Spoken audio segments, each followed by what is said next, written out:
வணக்கம்.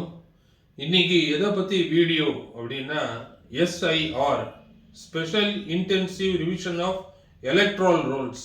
இந்த தேர்தல் நடக்க போகுது இல்லைங்களா? இன்னும் 5-6 மாதத்தில் தமிழ்நாடு மாநில சட்டசபைக்கு.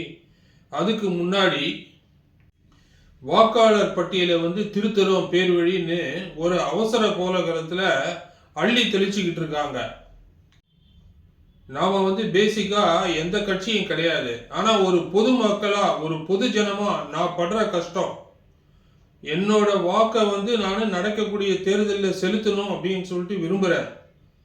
அதுக்காக நான் இந்த எஸ்ஐஆர்ல பங்கு பெறுறேன்.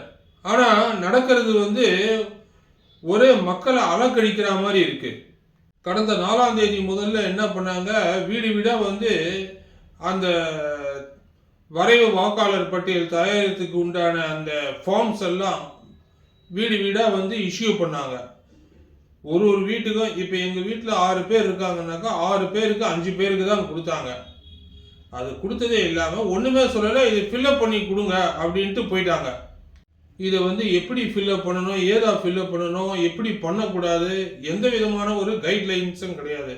உண்மையிலேயே அரசாங்கத்துக்கு ஒரு இன்ட்ரெஸ்ட், ஒரு விருப்பம், ஒரு நேர்மையான எண்ணம் ஒன்று இருந்ததுனாக்கா அவங்க என்ன பண்ணியிருக்கணும், இந்த மாதிரி நடக்க போகுது, இதில் இந்த மாதிரி கேள்வியெல்லாம் கேட்டிருப்போம், இந்த மாதிரி 3 பார்ட்டாக பிரிச்சிருக்கோம், ஒன்று எதுக்காக அந்த மாதிரி பிரிச்சிருக்கோம், இதில் யார் யாரெல்லாம் எந்தெந்த பகுதியை ஃபில்அப் பண்ணணும், பூர்த்தி பண்ணணும் அப்படிங்கிறதெல்லாம் ஒரு சின்ன வீடியோவாக சோசியல் மீடியாவில் தேர்தல் ஆணையத்தின் சார்பாக பிராந்திய மொழி, அதாவது தமிழ்நாட்டில் நடக்குதுனாக்கா தமிழ் மொழியில் அவங்க நிறைய சர்க்குலேட் பண்ணியிருக்கணும். இந்த ஃபார்ம் கொடுக்கறதுக்கு முன்னாடியே மக்கள் இந்த ஃபார்மை கையில் வச்சுக்கிட்டு என்ன பண்ணுறதுன்னு தெரியாமல் அல்லாட்ட இருக்கு பாருங்களேன். அது சொல்லி மாளாது. இது வாக்குரிமையை மறைமுகமாக பறிக்கிற ஒரு செயலாக தான் இருக்கு. மேலே எழுதணுமா, கீழே கொடுக்கப்பட்டிருக்கிற 2 காலத்தில் எழுதணுமா, என்ன எழுதுறது, புது வாக்காளராக இருந்தால் எங்கே எழுதுறது, ஏற்கனவே இருந்த வாக்காளராக இருந்தாக்கா எங்கே எழுதுறது, ஒரே பெரிய குழப்பம். நான் உள்பட நிறைய யூடியூப் வீடியோஸை பார்த்தேன். ஒரு வீடியோவில் ஒரு மாதிரி சொல்கிறாங்க. அரசாங்கமே இதை செஞ்சிருக்கலாமே, தேர்தல் ஆணையத்தின் சார்பாக ஒரு கிளியர் கட்டாக ஒரு வீடியோ ஒன்று வெளியிட்டிருக்கலாம். அப்படி இல்லைனாக்கா இந்த ஃபார்ம்ஸ் எல்லாம் வீடு வீடாக கொடுக்கும்போது தெளிவாக ஒரு பேம்ப்ளெட் கொடுத்துருக்கலாம். இந்த பாகம் 1, 2, 3, காலம் 3, இதெல்லாம் என்ன, இதெல்லாம் யார் யார் ஃபில்அப் பண்ணணும், எப்படி ஃபில்அப் பண்ணணும்னு சொல்லிட்டு இந்த ஃபார்மோடு சேர்ந்து ஒரு கைட்லைன் கூட அவங்க அந்த பேம்ப்ளெட்டில் கொடுத்துருக்கலாமே. தேர்தல் காலத்தில் மட்டும் உங்களோட ஜனநாயக கடமையை ஆற்றுங்கள், வாருங்கள் அப்படின்னு சொல்லிட்டு கூப்பிடுறாங்க, விளம்பரம் கொடுக்குறாங்க, டிவியில் அறிவிப்பு கொடுக்குறாங்க.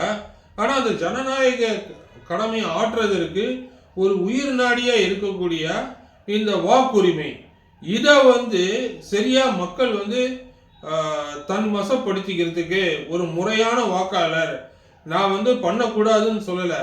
இதில் இறந்தவங்களா இருக்கட்டும், வீடு இடம் மாறினவங்களா இருக்கட்டும், வேற எதா இருந்தாலுமே போலி வாக்காளராக இருந்தாலும் நீக்கணும், நான் அதை சொல்லலை. ஆனால் பட் உண்மையிலேயே ஒரு தகுதியுள்ள ஒரு வாக்காளருக்கு எந்த விதமான ஒரு வாய்ப்பும் மறுக்கப்படக்கூடாது. ஆனால் இது செய்யறத பார்த்தாக்கா எத்தனை பேரை வாக்காளர் பட்டியலேருந்து எடுக்கணுமோ அத்தனை பேரை நாங்கள் எடுக்கிறோம் இந்த மறைமுகமா அப்படிங்கிற மாதிரி தான் இருக்கு. இது மக்களோட ஜனநாயக உரிமையை பறிக்கிற செயல். இது உண்மையிலேயே மக்களுக்கு முதல்லயே இந்த ஃபார்ம்ஸ் கொடுக்கறதுக்கு முன்னாடி எஜுகேட் பண்ணி இதெல்லாம் கேட்டிருக்கோம், கேட்போம் அப்படின்றத சொல்லி பேம்ப்ளெட் கொடுத்து வீடியோவை வெளியிட்டு மக்களுக்கு நல்ல எஜுகேட் பண்ணி கொடுத்தாக்கா இது ஒரு நேர்மையான தேர்தல் ஆணையம், நேர்மையுள்ள அரசுன்னு சொல்லலாம். இது என்னன்னு சொல்றது, இங்கிலாந்து மாதிரி நாட்டிலலாம் 1 லட்சம் மக்கள் ஒரு பெட்டிஷனை ஆன்லைனில் சைன் பண்ணி கொடுத்தாலே அந்த விஷயத்தை பற்றி பாராளுமன்றத்தில் விவாதம் நடத்தணும்னு இருக்கு. அதெல்லாம் உண்மையான ஜனநாயக நாடு. இது பேர் தான் ஜனநாயகமே தவிர இங்க நடக்கிறது ஒரு முடியாட்சி, மன்னராட்சியுமே தவிர மக்களை ஒரு 3ஆம் தர குடிமக்களா, ஒரு உரிமையற்றவர்களாக தான் அப்படி ஆடு மாடு மாதிரி நடத்துறாங்களே தவிர உண்மையா மக்களுக்கு எந்த விதமான அதிகாரமும் கிடையவே கிடையாது. அவ்வளவுதான்.